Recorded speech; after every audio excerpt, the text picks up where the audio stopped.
Immigration and Customs Enforcement saying it arrested more than 8,200 people between January 22nd and January 31st after President Trump was inaugurated.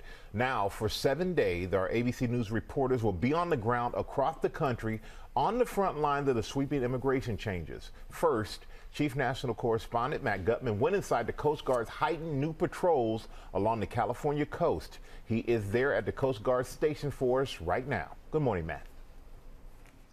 Hey, good morning, Michael. With the Trump administration vowing mass deportations and crackdowns along the border, as you mentioned it, the U.S. Coast Guard has been ramping up operations. And this is the helicopter that we flew over the maritime border here with Mexico yesterday.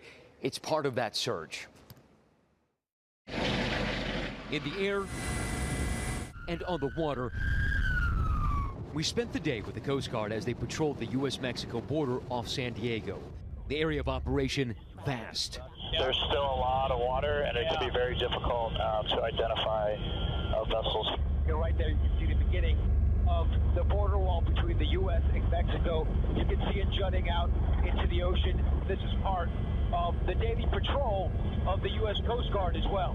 That fence just ends because of how rugged these mountains are. But by far, the most dangerous way to cross from Mexico to the U.S.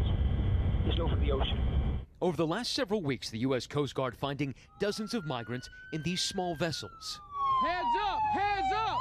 The Coast Guard encountering about 350 migrants a month off San Diego.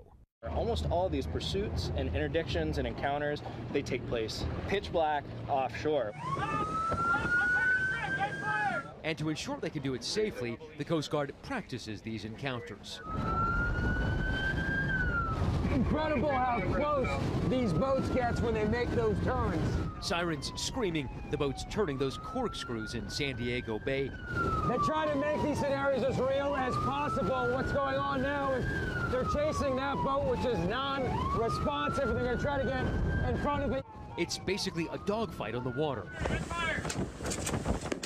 They fire those warning shots, then use a paintball gun and practice disabling the engines.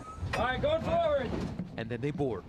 The operators of the vessels have very little regard for their safety, for the safety of the individuals that are on board their vessels. Now, overall, across the U.S. border with Mexico in 2024, encounters with migrants was way down. Not so much in this sector, but as the rest of that border continues to be sealed up, there is concern in the Coast Guard that it could cause a so-called balloon effect, pushing more migrants to try the incredibly perilous journey to the U.S. by sea. Guys. Very legitimate thing there, Matt. Thank you.